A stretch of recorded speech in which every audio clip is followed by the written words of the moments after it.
Thank you, everyone. We'll get started in just a moment. We'll give everybody one more minute to let a few stragglers kind of catch up with logging in. So thank you.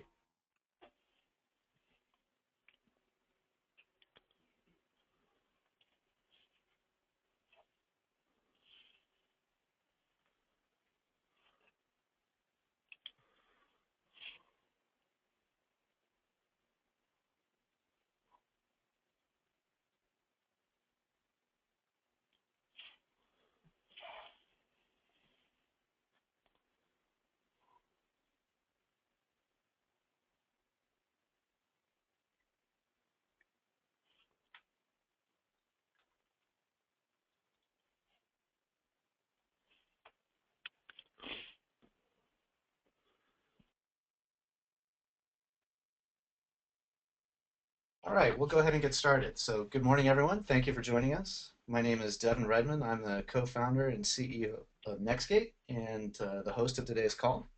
The topic for us is who's on first when it comes to managing social media risk. Joining me on the call are a panel of esteemed speakers, including me, Alan Weber, Principal Asymmetric Insights, Chris Walker, Partner Connect Marketing, John Hare, Director IT Advisory at KPMG. And the reason we're here talking about this today is because, as many of you know, social media has become increasingly important to your business and organization, something you've invested in, and has become a primary communication channel for you that you're using across the organization. And with that new communication channel and infrastructure has come a whole slew of risks. Everything from account sprawl to fraudulent accounts to inbound spam on the accounts, including things like social blunders and mistakes that you may make on those accounts, all the way to compliance risks. And what we're faced with as a panel of professionals in this space are organizations and individuals often asking us, how do I handle these risks? What are the best practices? And who's responsible for dealing with them? And so what we want to do today is actually talk about what we've seen in the space, some of those best practices, and even some of the things you might want to avoid out there. So the format for today's call and today's webinar is going to be a series of short presentations by each of the panelists, kind of going through what they've seen. Then after we get through those, hopefully that will drive some great thoughts and some great dialogue. You can feel free to input your questions in the chat dialogue at any point during this call, and we'll get to them when we get to the Q&A.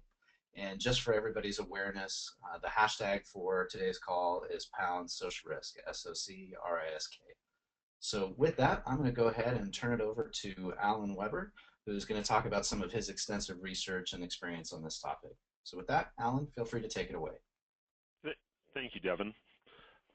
David, next slide, please. So when you look at it, social media platforms have proliferated at an immense rate. You know, things like Facebook, Twitter, things that we used to take for granted have just really grown. Google Plus, Tumblr, Pinterest, Flickr. There's just so many different new social media platforms that are out there. And there's specialty platforms for people who, like wizardry and science fiction. And there's platforms like LinkedIn who are there specifically for building our resumes. And there's platforms that are like Yammer that are there just simply for us to be able to communicate and talk inside our businesses, inside the enterprise. And there's Orkut, and I mean, the list goes on and on of the number of social media platforms that are out there. And it's just absolutely incredible. Next slide, please. So along with that has been brand adoption. Now, we all expect brands like Amazon, Apple, brands like that we know are technology companies that are really going to get into this, and this is just common for them to adopt social media. But then you see some of these different brands. I mean, upscale retail brand Nordstrom's is now into this, and they're out on social media. And you look at Coca-Cola. I mean, Coca-Cola has done a huge push, and they've done a huge fan push within social media. So, I mean, there are all these amazing companies, even staid old companies, corporates from inside the United States, like Chevy, are now out on social media, and they're taking advantage of these new platforms. Companies like Wells Fargo, even the White House, and even pharmaceutical companies like Bristol Myers Squibb. And it's not just something that's routine here within the United States. I mean, it's something that's gone globally now. It's all over the world. There are companies like Harrods is now big on social media. There's, Lloyd's of London. There's Domaco over in Japan and stuff. I mean, it doesn't matter where you go. Social media has taken over. And this is even so how far it's gone. The largest oil and gas producing company in the world is Saudi Arabia's Aramco. And they're on social media. They use it actively for recruiting. They use it actively to reach out to different constituencies and stuff. So everybody's there. Next slide, please. And along with that, we see, that it's really become integrated into our lives. We used to all worry about Black Friday, and actually, if you're inside Walmart with a stun gun, it's probably a good idea that you're worried about Black Friday. But it's not so much Black Friday anymore. It's really that Cyber Monday. We have built up this huge connection with these different types of brands, the different retail aspects, things like that. As Mashable, put out in this article, we are connecting with them, and it has become so ingrained into what it is we do and who we are and how it's become part of our lives and it's part of our business. In fact, you talk to some of the people within a lot of these brands, for example, like Starbucks and Coca-Cola and Kraft and Amazon. I mean, they totally depend upon social media to drive their connection, their engagement, and their relationships with their customers. Next slide. But along with that comes some risk. And I mean, it can be real simple, like what happened to the Red Cross, where somebody was actually on the wrong Twitter handle, and boom, they put out a nice little tweet about getting drunk, and it was actually, the response was really good. They said, we're going to take that away. You can be somebody like Kenneth Cole, and Kenneth Cole is so socially adept, but he still made the mistake during the riots in Cairo to put out this type of a tweet that says, our new spring collection is coming. Man, what a way to blow that one. Next. KitchenAid, again, another mistake where people sat there and put the wrong one on the wrong account. But it happens. But then you get people who just aren't thinking. It's not just that it's the wrong account, that people aren't thinking. Next. So it's like this one on Discovery Channel, this person, Discovery Channel, didn't even think about the fact that they were on the Discovery Channel Twitter feed instead of their own Twitter feed. Love the job, but hate the 2.5 hour commute. Or it can be as bad as something where somebody actually gets hacked. Next, like what happened to Chrysler. I mean, Chrysler got hacked, and it took them a little while to realize this, but, Chrysler's putting out tweets about people that don't know how to drive. And then it can be something really where people just aren't paying attention. And again, they're, kind of like what happened to Kenneth Cole. When Home Depot put out this picture of these college-age drummers and stuff getting ready to do a competition and things, and, just the racial insensitivity that's there. Next slide, please. The fact of the matter is that, we have all these great tools to engage with our clients and our customers. But who's in charge? Who's responsible for managing the risk? Who's responsible for taking a look and making sure we're doing the right things? And in the research I've done, I've actually done some deep research into this previous role and my new role here. You're really looking at who's responsible and why it is and what it is they do in different parts. Next slide, please. So when you look at it, there are actually 7 major roles in social media risk management, 7 aspects of the corporation or the enterprise that are involved. And it's, marketing communications like you would expect, the CIO's office, IT like you would expect, social media technology, CTO, pretty straightforward, social media marketing, again, pretty straightforward. But then we get into some new spaces that it's, it's exactly how do they play, and this is kind of interesting. Community management and customer service. So much of the customer service these days is taking place over social media channels and web channels, something we all need to integrate. Legal and audit is now getting involved because of the compliance and the risk issues, and just making sure that brand reputation is really protected. And then, of course, there's human resources, because a lot of these problems, I shouldn't say a lot, some of these problems aren't coming from external to the company, but some of them are also coming internal from the company. People who either on purpose or on accident make a mistake and actually put something out there they're not supposed to. Next slide. So it would take quite a while, and there's a document that goes along with this, but it would take quite a while to go through all 7 of these different categories. So actually, I'm just going to focus on 4 for this presentation today, and those 4 are the 4 that I feel are most important and most common. Asking around the roles and the needs and things within social media risk management. So let's go ahead and hit the first one of those. Next slide, please. But then marketing communication. The titles we see that are involved in actually taking a role of responsibility around social media risk management are the Chief Marketing Officer, the VP of Marketing, and the VP of Corporate Communications. And these are really the executive sponsors. These are the people who say, yes, we need to go out in social media. These are the directions I want to go. These are the types of customers I want to go after. But on the other side of this, these are also the roles that tend to be, in conjunction with a couple of others, these are the roles that tend to be accountable to the board for either success or failure. And also, they're the ones who are accountable to the board when something happens on social media. So when it comes down to the brand and image protection, when it comes down to reputation management, and even in some cases, regulatory compliance, these are the ones that report to the board. And when something goes wrong, these are the people that tend to do the yelling and get yelled at. These are the people who, when a mistake is made, will fire their agency because of the mistake the agency made. So this is the first and primary role, and it's one of what I would call there's really two head roles within social media risk management. And so marketing and communications is the first one. Next slide, please. The second one is IT. Next slide. Oh, there we go. It's the IT, it's information technology, where we see the CIO and the CISO. And this is an interesting one to look at because it's right now it kind of sits within the context of the CIO.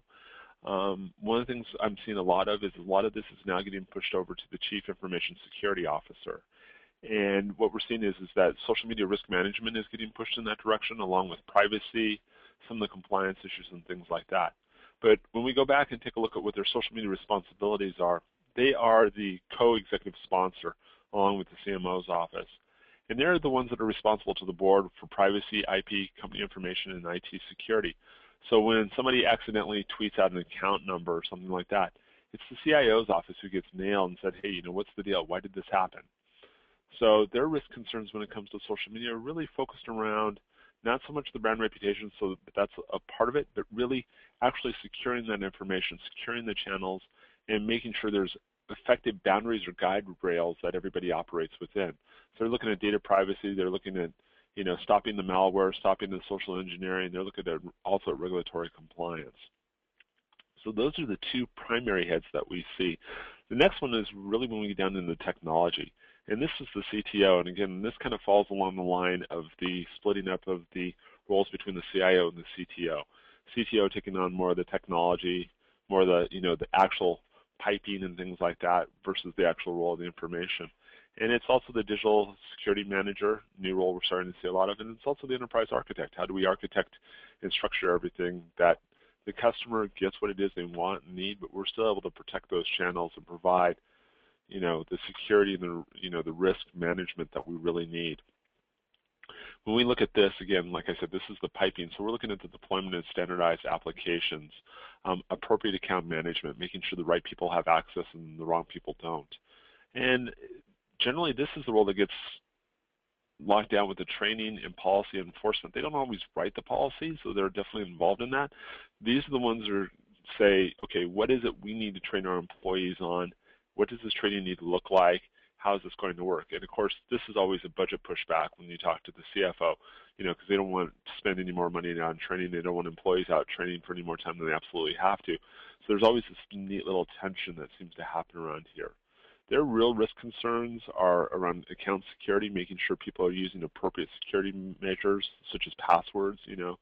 Are they using the right sort of passwords, the right level of security there? Are they doing a standardized risk mitigation? If you're working across brands that have, large companies that have multiple brands, are they standardizing the risk mitigation efforts across all those different brands? And kind of trying to manage that channel and app proliferation. For example, if you're working with a large multinational, if they've got 60, 70, 80 different social media platforms that they're working on, and when I say platforms, that could be 10, 15 different Facebook pages, they have to kind of manage that and make sure there's a consistency across there, making sure everything's done in the same way.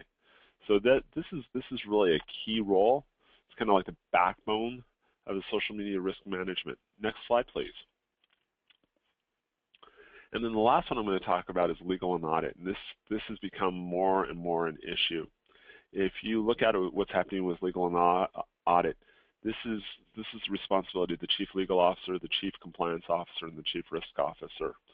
And the growth we're seeing here is interesting when you actually look at the growth in the number of law firms now that have specific social media practices.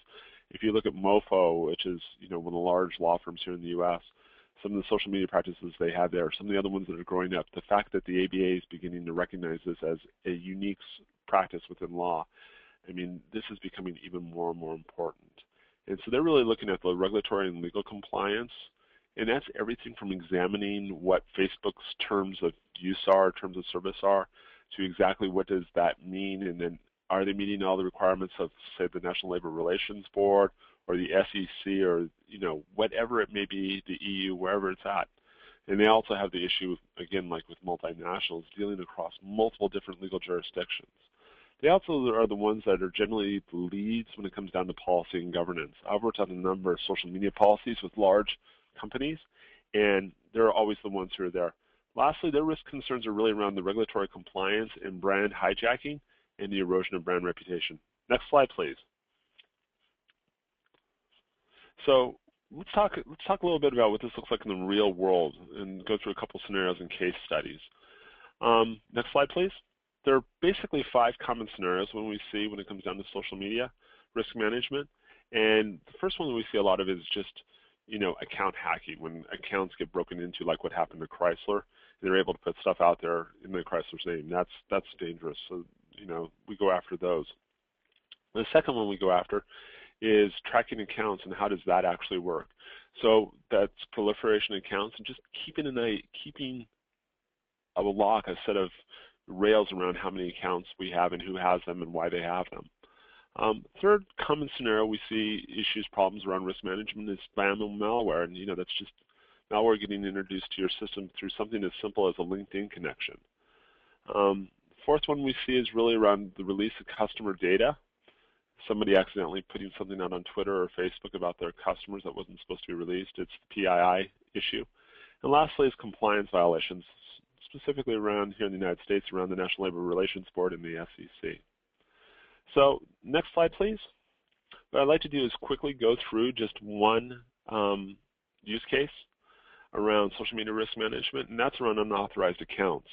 One of the things we see in a lot of companies, for example, like in a financial services company we spoke with, they had a number of accounts that were set up on behalf of the brand, on behalf of the company, but were not actually centrally managed in any way, shape, or form. And so when that's detected, say somebody will go out and they'll find an account on Facebook or something like that when they're searching for it, that has to be brought back in and actually managed. So what will happen is within this context, the role, generally it's the CMO, will have a list or manage a list in conjunction with the CIOs of what are the approved accounts and what aren't the approved accounts. If there's an account out beyond that, then the social media technology team, along with legal and audit, will go out and take a look at that. Generally, it's in a committee structure. They'll go out and take a look at that and say, is this something we want to keep or is this something we need to get rid of? Once they've taken a look at that, then they can decide how to either set it up or shut it down. Or if it's something that's been set up outside, then they can actually take legal action to get that account shut down. Generally, that's an email to Facebook or Twitter or whoever the platform happens to be, to go in there and reach that, get that shut down, and bring it down. Next slide, please. Within the document, there's also another example of inappropriate comments. I would suggest you go read that, but since we're on limited time today, David, if you want to hit the next slide, I'm going to give you some quick, simple next actions that I would like you to think about the next steps. And next slide, please. The first one is that I think is really critical is you've got to define your governance structure. With so many different roles and so many different people and so many different departments being involved in social media, you really need to set up that governance structure. What's the framework going to look like and how is it we're going to respond? Next slide, please. Second one is put a social media policy in place. There are some great examples out there. I'll point to GE's, I'll point to Intel's, I'll point to IBM's. When we've done the forensic analysis, this is where most social media policies go back to. That being said, please check with your legal and audit groups and stuff to make sure what you're doing is in conjunction with or fits your company. Next slide, please. Select the technologies that will support your organization, and these are the risk management technologies. There's a whole suite. Some are better than others at actually managing risk and how that's going to work. But get the technologies. Go through that work. Get the technologies that are going to support your organization. And then next slide, please. Last thing you want to do is you really need to test your organization. You need to red team your ability to respond to a social media crisis. And you need to do that on a regular basis. Now, I know there may be questions and stuff, so we'll take those at the end. Chris, it's off to you. Thanks, Alan. I appreciate it. As I looked through that list, I think it's absolutely critical to do that ongoing testing and to have in place a process where you're actually able to review and to see what people are saying, not only about the company, but from within the company. Let's go to the next slide. It used to be, from an agency standpoint, that we used to tie into either PR or advertising or a small centralized social media team. And that is no longer the case, where it's no longer public relations or advertising. We need to navigate internally with legal, HR, IT, as well as these four groups here that we traditionally tie into. And over time, we've had to rely upon our internal contacts from an agency standpoint to actually navigate that infrastructure, or that inside structure internally, because we don't have the inside view. We're not familiar with what's going on necessarily at every step within the company. But at the same time, our role as an agency is really to help the entire social media organization understand where they're at. Let's go to the next slide here.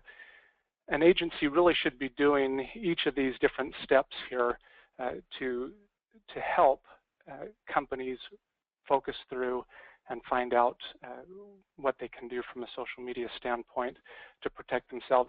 So often we're brought in to help with the strategy and help out with training and education, and then very frequently we're asked to manage the accounts, the coordination and engagement.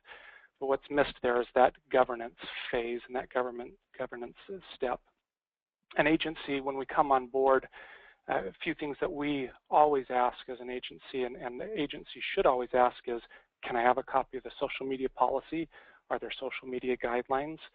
We'll get into a couple other questions that companies should ask agencies in just a little bit, but they should also know who has access to the passwords. I'm frequently amazed as we come into an engagement and we figure out how many social media accounts the company has. Typically, they think they have 10 or 11. In reality, they have 60 or 70 or a few hundred accounts. And everybody has the passwords. There's no centralized structure or process put into place. So the agency is able to come in and help put together a very rigid process and a strict process to help manage all of that that's in compliance with what the IT, legal, HR, and marketing communications, that committee that Alan talked about, determines what is the policy. They should also know the risk. Let's move to the next slide if that's okay. Everyone has risk when it's done. Agencies are often engaged to do these things, to help with the marketing, to help with customer support, to help generate content. I'm not going to read through everything there because as companies know, this is what they want to have happen. This is why you adopt social media. But as we move to the next slide, this is what they should be engaged to do in addition, is to set up that infrastructure, to know the risk. As I mentioned, everybody within, if they're a public company or not a public company, financial services, healthcare, private, small business, they have some sort of regulation out there, even if it's just the FTC in terms of disclosure. It could go all the way to the HIPAA rules or SEC, but everybody has at least the FTC. And really an agency, because they have an eyes and ears out on the street, should be able to help protect the company's reputation. They should know how many accounts are there.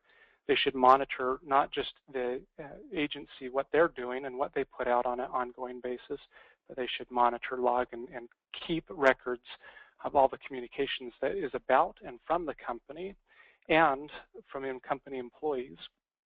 And as they are able to archive that, most of the time they're able to quickly, with that social listening skills that they've developed over time and the tools that they have, they're able to quickly act upon issues as they arise and prevent them from becoming crises.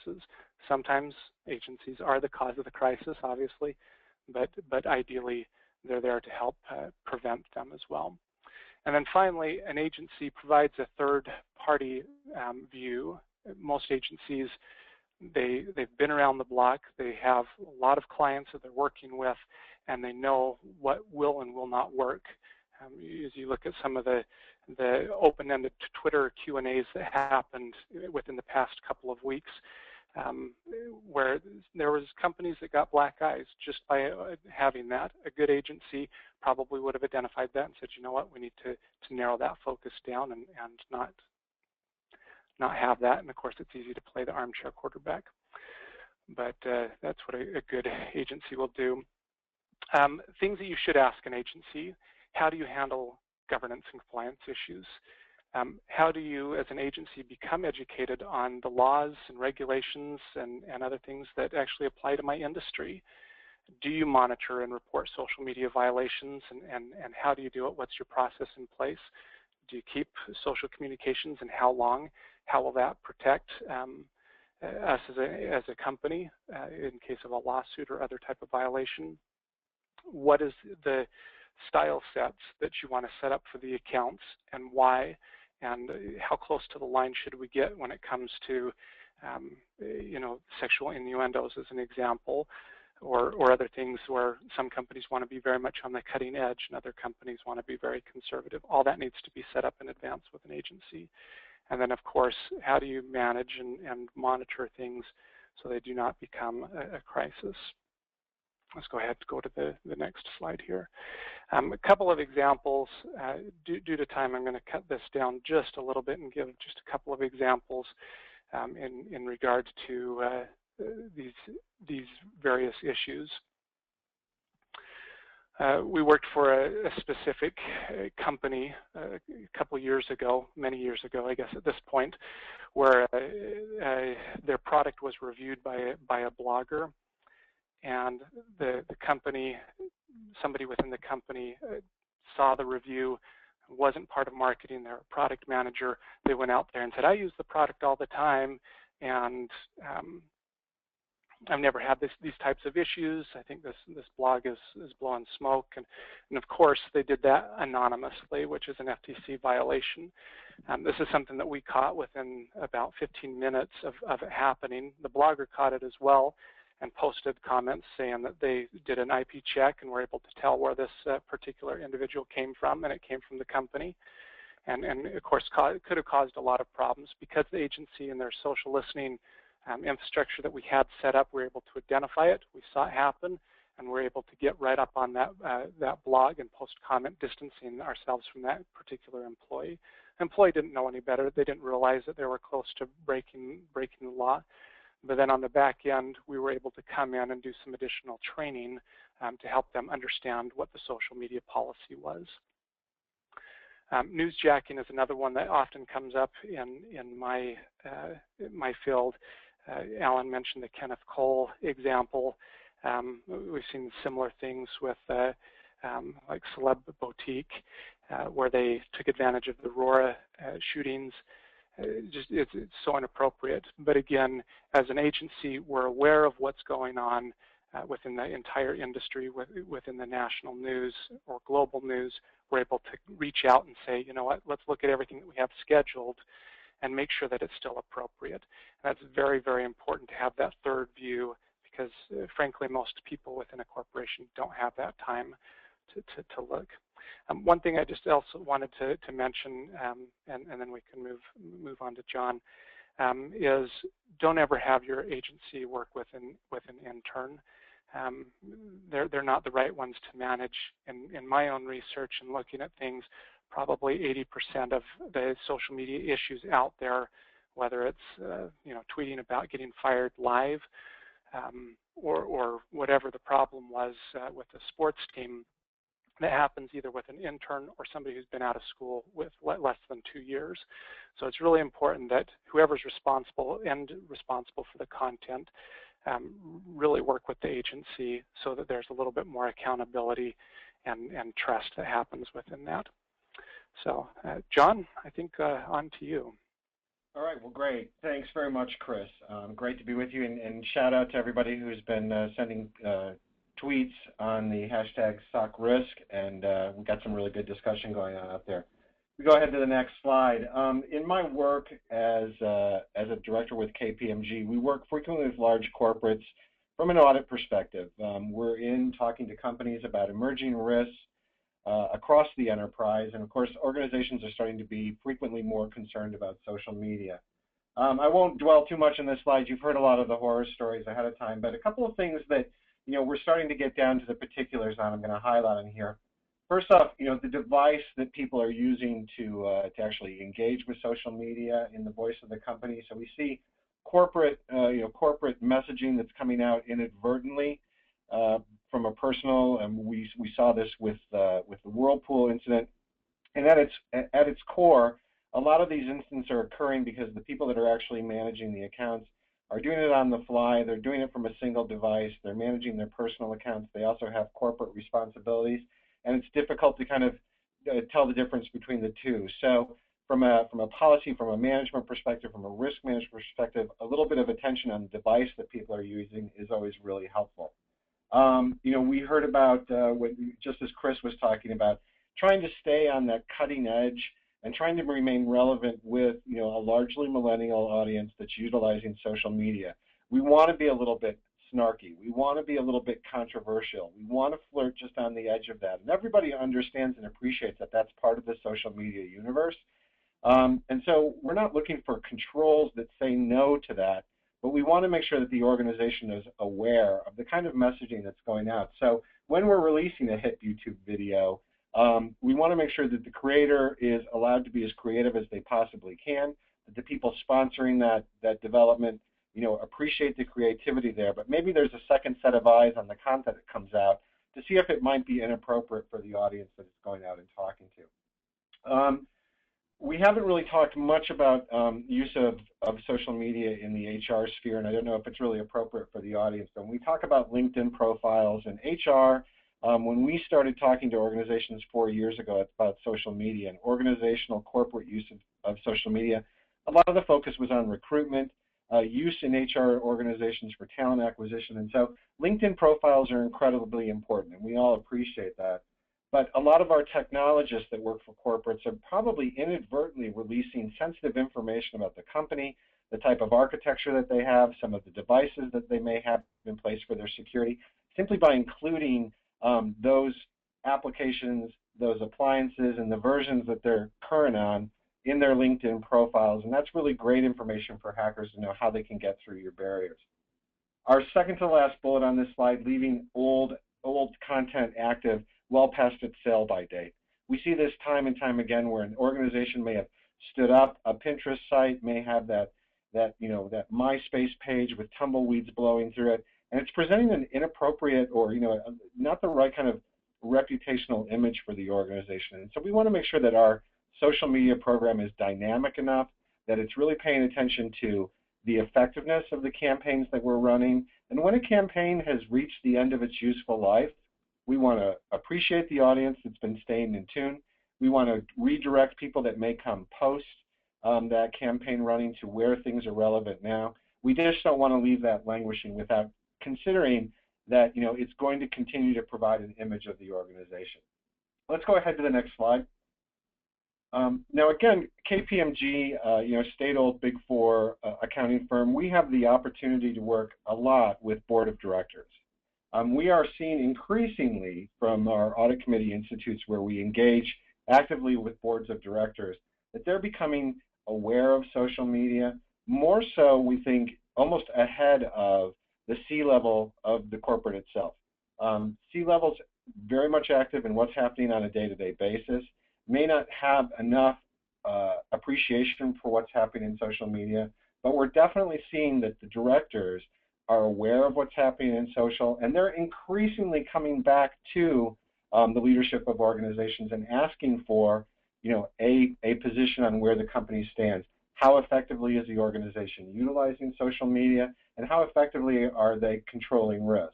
So they understand that social's at the heart of technology change and innovation. They want to hear how the organization is doing. They'd like to see some element of social in board reports. They're no longer asking if the organization is using social media. They want to know exactly how they're using it. So, boards are coming out and saying, how are you using LinkedIn to effectively support a recruitment campaign? What channels are we engaged in? Is it appropriate for our audience? And so if the organization is not ready to kind of concisely respond to those kind of inquiries from the board of directors, it's going to signal that perhaps they're not taking social media and the effective use of it as seriously as they might need to be doing. We're also finding that as organizations go out and seek new members for their board of directors, they're increasingly asking that candidates for board positions have knowledge of issues like social media. And this demonstrates that the individual, has that element of tech savviness about them. So the people on the phone that are thinking about future into your career, or if you're, somebody who's looking for a board position, I really encourage you to be up to speed on what's happening in social media, because that's the kind of skills that true, board level leadership is starting to call on now. Let's go ahead to the next slide. So in my work with, effectively going in and working with organizations, evaluating risk, mainly from an audit perspective, but helping organizations determine, do we really have the right kind of controls in place around our social media? KPMG tends to focus our viewpoint on what we think responsible use of social media is in 6 very high-level key areas, which you see identified here on the slide. I just want to take a little bit of time today maybe to focus in on 3 of these areas. So if we go ahead to the next one, next slide. When we talk about guidelines, and you've heard policy mentioned a couple of times before. I know Alan mentioned that as well. One thing that we're actually seeing would be effective for the marketplace to get on board with is 2 sets of policies for the organization. So everybody's comfortable with the social media policy, the do's and don'ts of what we expect every member of the workforce to be doing when it comes to social media. We don't want to be inadvertently releasing financial details. We don't want to be giving away our R&D leadership. We don't want to be supporting an unsafe or a workplace that supports harassment. So social media policy is pretty much table stakes. And I think most organizations have a social media policy in place. But what we don't see is what we classify as voice of the company policy.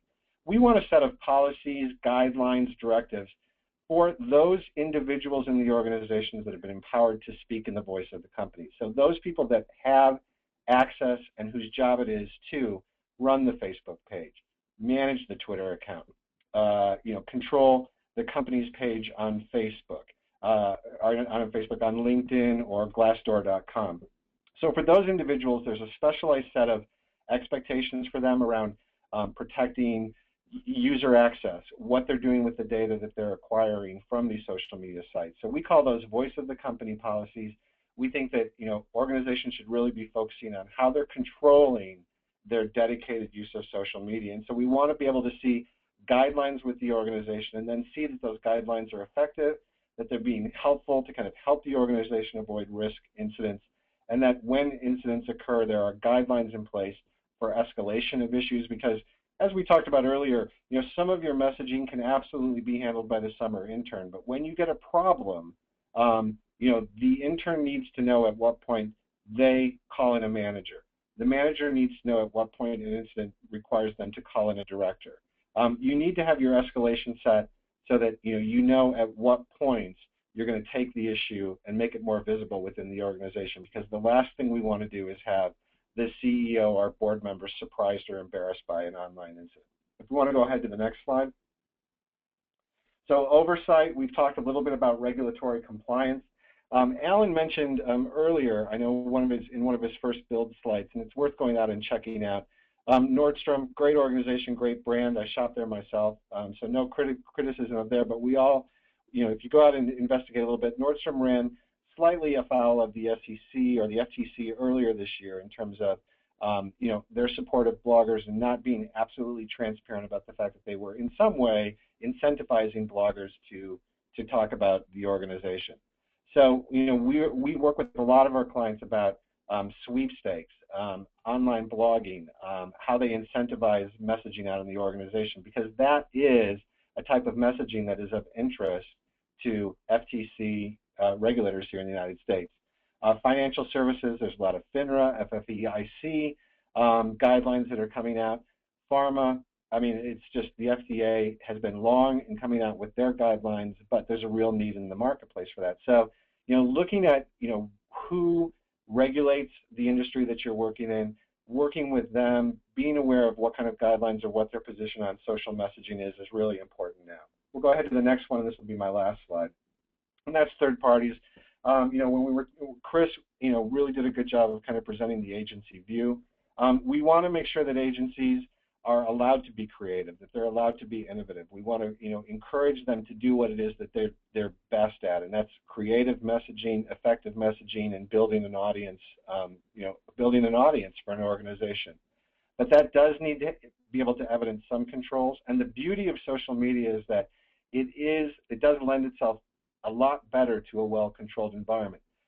Social presents a lot of key performance indicators, key risk indicators. You can build a better service level agreement.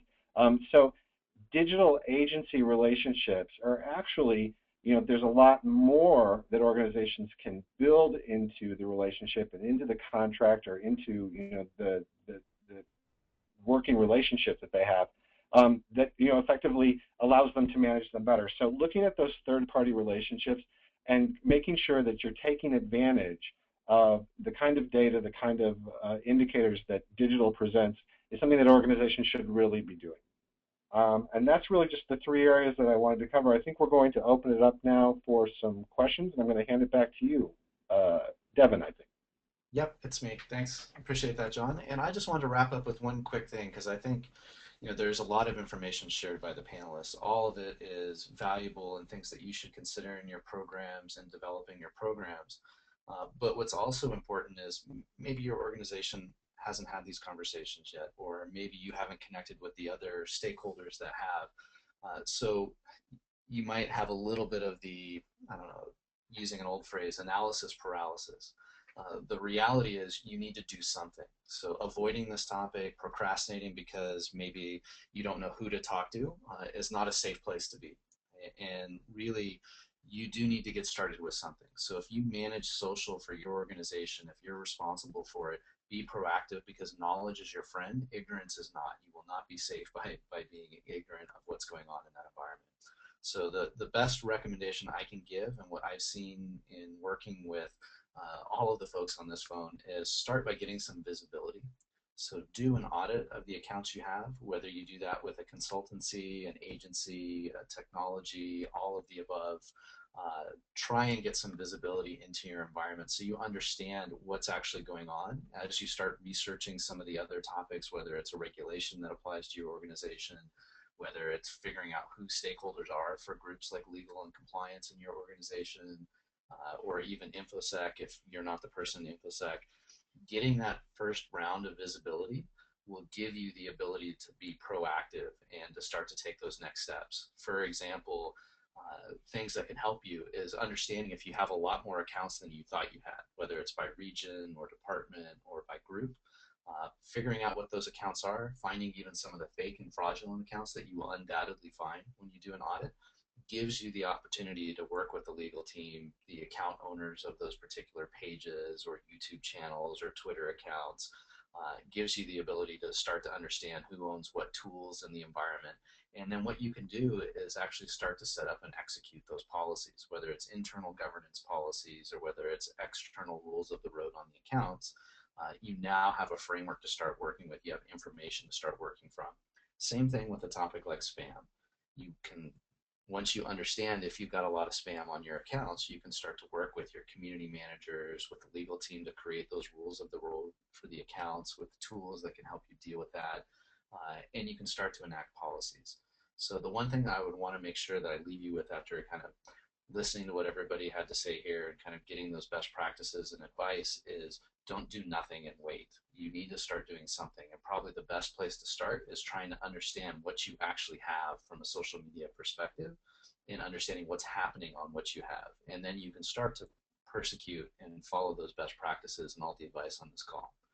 So with that, I just wanted to wrap up with those couple pieces of advice there. And then hopefully we can start taking some calls or start taking some questions. So feel free to submit your question in the chat box and we'll actually have the panel go ahead and address those.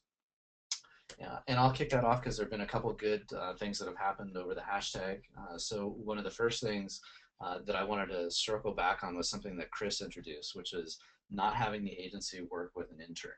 And I'm actually going to go to Alan to answer this question. Who should be responsible for the agency relationship in the organization? And let's let Alan take a crack at that, and then Chris can kind of chime in and talk about what's been most successful for them in terms of their agency relationship. So, Alan, what do you think? I think there has to be a definite strategic relationship between the CMO and the agency, and that's the top level of the relationship. But beyond that, there also needs to be the agency needs to be as much as possible full-on partner in the relationship. So they need to be able to interact with the CIO's office, CTO's office. They should be at least aware, if not interacting with human resources, with community management, with legal and audit. They need to be interacting with everybody, but actually owning the relationship. That comes back to the CMO. Chris, what do you think? Yeah, I would agree. And the conversation on Twitter, I've mentioned this. The agency absolutely needs to be treated as an employee. They should sign that social media policy. They should be aware of it, and really need to have access internally.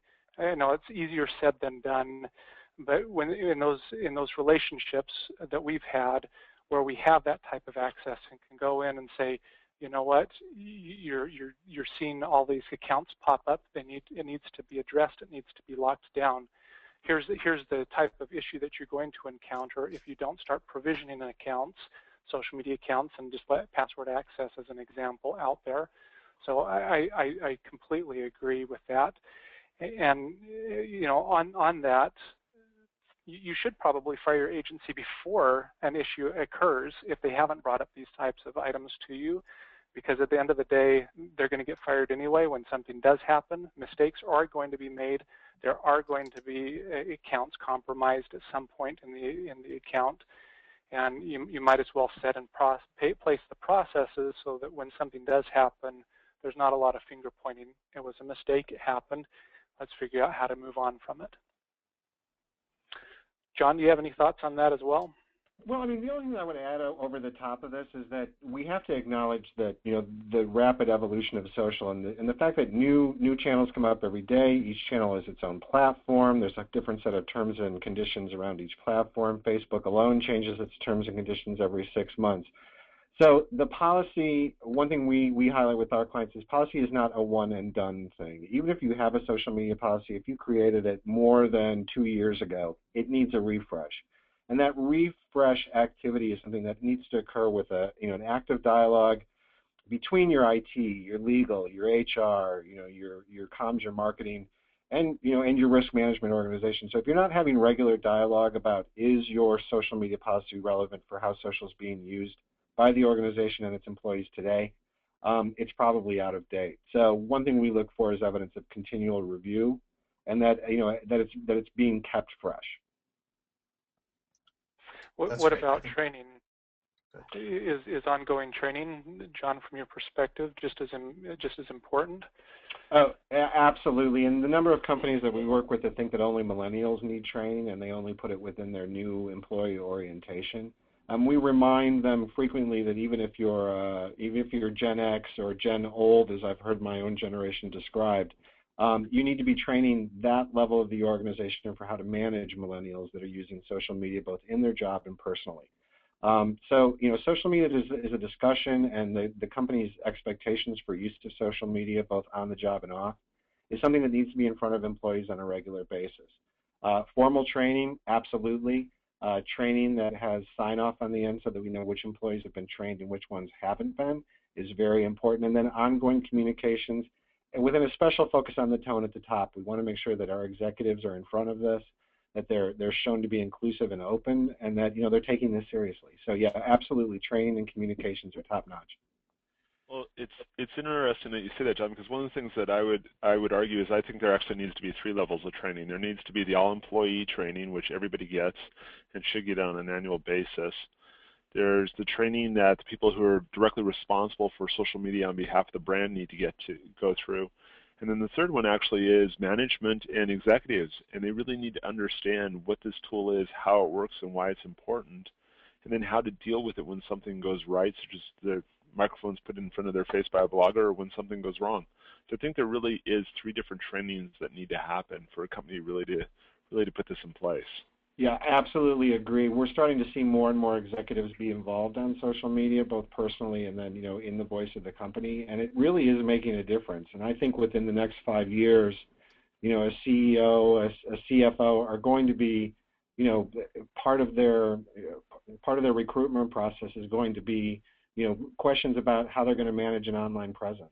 And so I think it's going to be demanded of the leaders of tomorrow. Yep. Yeah, I think that conversation about repeating that training and making it a persistent thing is also important, because I think a lot of people do a one-time training. It's common with pretty much every corporate policy that you have. The training happens once a year, maybe at best, and then people forget it. New people come on board. Maybe it's part of the onboarding or it's not. But it's really one of those things that you have to persistently train for and modify the training each time, right? It needs to change as regulations change. It needs to change as new platforms come online, right? You probably wouldn't be training on Instagram 2 years ago, but now you'd be training on Instagram. So it's really thinking about those types of things. Switching tracks a little bit, I want to respond to one of the questions that came in. And I think, Chris, you're probably the best person to answer this first, because I'm sure you've seen this. If a post goes out that shouldn't have gone out, is it okay to delete it, even though somebody may have done a screen capture of it? It may have a record out there in the social web. Is it okay, and when is it okay to delete those? I'm assuming in this case it's going out from the company itself, and I would say yes, it is appropriate to pull it down. In fact, if there are tools out there, Devin, we actually use Nextgate, that if something goes out that's against that policy, it can pull it down immediately, and you should monitor for those things. I think the more important thing is to make sure you don't get to that point, that again, not working with the intern, but that even real-time communications has to be reviewed before it goes out. I think that's so important. Now, if somebody else from a social spam standpoint says something on your Facebook page, you may want to consider an alternative strategy from deleting it. You may want to hide it so that they don't start ranting and really hitting your page strong with additional comments, so that they see it and their followers, and they feel like everything's going smoothly. But there are times where you want to remove those as well. But it has to be done on a case-by-case basis, and it has to be in accordance to very clear community terms of engagement that you've already set forth. That's great. That's great. And there's a couple other questions that have come in, and I think maybe I'll go back over to you, John, and then Alan. First of all, one that was a very simple question is, what are the laws and different regulations that have come out? I know you mentioned things like FINRA and FFIEC and a few of the other ones, but maybe just a quick recap of that again for everybody on there, because I think a lot of people forget how much regulation has actually come out and how that can actually affect them. Right. I mean, the list is endless, and I'll just kind of highlight that the ones that I've mentioned. For financial services, you want to be looking to FINRA, FINRA, and FFEIC are providing some good guidelines for what is expected of financial services. FDA has rolled out some pretty good, they're talking about good guidelines for pharma and healthcare. Those are good guidelines. SEC for sharing of shareholder information. You saw in the wake of the Netflix operational milestone release that there were some issues there. SEC has kind of updated and has given guidelines for how organizations can release results over social media. FTC, I referred to that with the Nordstrom incident. There are some some advertising guidelines, but I also want to kind of emphasize that it's not just the social media guidelines that you need to be following. In using social media, it goes without saying that if you're in the healthcare realm, you need to be HIPAA compliant, so the Healthcare Information Protection Act. If you are marketing to children, you need to be COPPA compliant, the Children's Online Privacy Protection Act. Those don't necessarily spell out exact guidelines for social media, but your social media involvement needs to fall within communication guidelines that have been well established. Your retention of data that goes out and comes in over social media needs to fall within data retention. personally identifiable information, so PII, you are collecting a lot of personally identifiable information. If you use the European Union definition of PII, a Twitter handle, a Twitter handle is a piece of PII, and if you're retaining that within your CRM system, those guidelines apply to you. So I want to caution people not to just focus on social media guidelines, broaden the scope and look at data retention and any kind of communication guidelines from the regulatory bodies under which you operate. I think that makes a lot of sense. And actually, given that we've only got a little bit of time, I'm going to jump to another question and kind of throw this your way, Alan. So one of the good questions that came in is a lot of what we talked about works well for large companies where you have a lot of different roles and you can kind of map to those different roles. What about when it's a small company with just a on-site social media and marketing person who's responsible for that kind of soup to nuts? How would you kind of condense that and streamline some of this advice? I think a lot of the advice, it's still the same though different with a smaller company. You're still going to have corporate counsel, whether it's in-house or external, that you still need to sit down and chat with and go over everything and make sure you have the right stuff in place. You're still going to have a CIO. They might be the CIO, the CTO, and the janitor all in one package, but you're still going to have a CIO. They still need to have a good idea what's going on, how different things play out. You're still going to have some sort of a marketing VP or CMO that you're going to have to coordinate with because they're the ones who are going to be managing the campaigns and putting all that stuff out there. So it's the same sorts of roles. They might be condensed into smaller numbers, smaller people. And the greatest thing about that is it makes it a lot easier to sit down in a room and say, okay, how are we going to handle this?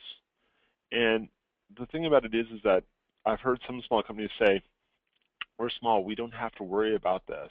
Well, I'm not sure I agree with that. I've actually seen some small companies put out of business because of mistakes that have been made on social media. So I think you do have to worry about it. It's a little bit easier. It's still the same sorts of roles, the understandings behind it, the same sorts of issues you need to deal with. Excuse me. You just may need to realign that a little bit to get the issues lined up with the right people within your organization. And multiple issues may go to one person. That's great, and I would echo that. That's what we've seen is you typically end up condensing a lot of the things we talked about, and where you see 5 people doing it, you tend to see 1, and so you need to make sure that you pay attention. But just because you're small doesn't mean it's not applicable. In fact, it's more costly when you're small sometimes than a large organization where you have the resources and the buffer to be able to absorb a mistake. So. One other question. We talked a little bit about audits. We talked a little bit about finding your accounts and getting some visibility. So how do you start an audit? What would you do to start an audit? And I'll go back to Chris, and then maybe John can answer because I know you guys have done a lot of these, and Alan, feel free to chime in as well. I think this is where the benefit of the agency comes in. With a good social media agency is going to have some tools in place, or recommend some tools in place to understand what you have. I mentioned this before. We use Nextgate. It's been a great tool for us to actually be able to go out there and find what our clients are doing, where they're at from the top level standpoint. And then, of course, looking at how do we encourage them to go put those accounts into a process. Maybe it's consolidate all of them so they don't have 600 or 700 different social media accounts, but they have a manageable amount, and they're all done within the same tool. That third part view, I think, is very important, and I think I'm sure other agencies do very similar things there, and KPMG as well. And like the audit, for auditors, typically the auditors have a annual calendar of issues that they're looking at. Social media has been on the emerging risk calendar for IT organizations for 5 years now. The challenge is that a lot of typical IT audit organizations may not be equipped to kind of follow through. They understand what social media is, but not necessarily what the risks are, and how to kind of work with the organization to avoid a wrist slapping exercise where we just come out and tell social media people that they suck at their job and they need to get better. What the audit needs to do is come out, identify how traditional control frameworks like access control, user ID and password management. These are things that IT organizations have been helping the business with for decades. We just need to apply those same control frameworks to the social landscape. So getting the IT audit organization to put it on the calendar for the upcoming year, to conduct that in cooperation with the marketing communications and HR organizations, we really see a lot of benefit in that. But I think the initiation point needs to come from the IT audit organization. It would be great for them to get there before the board starts asking about it. But either way, they're going to need to focus in on taking a look and evaluating control structures around social. On that, I've never had a client say that audit wasn't worth the money that we spent on it. It might be expensive, but it's always worth it. There's always something that is uncovered. Absolutely, absolutely. That's great. Alan, you want to add anything, or shall we wrap up? No, I think Chris and John both covered it really well and stuff, and I think as long as people realize what there's some amazing benefits to social media, but like anything, it has a risk, and you need to be smart about that risk. Absolutely. Well, I just wanted to say, first of all, thank you to the rest of the panelists here in sharing your thoughts, experience, expertise with everybody. So I think this is a really productive panel. For those of you who shared questions that we weren't able to get back to you on, we'll follow up offline. But again, thank you everybody in the audience as well for joining us. Obviously, if you want to connect with us, you can find us via our company Twitter handle, our personal email addresses. I think we've been sharing with you on the pound soccer risk hashtag as well. But again, thank you very much. And if you're interested, feel free to download the white paper, Mapping Organizational Roles and Responsibilities for Social Media Risk. A lot of what Alan talked about is covered in great detail in this paper, so feel free. And if you have any other questions, feel free to follow up with us after the fact. So thank you, everyone, and appreciate your time.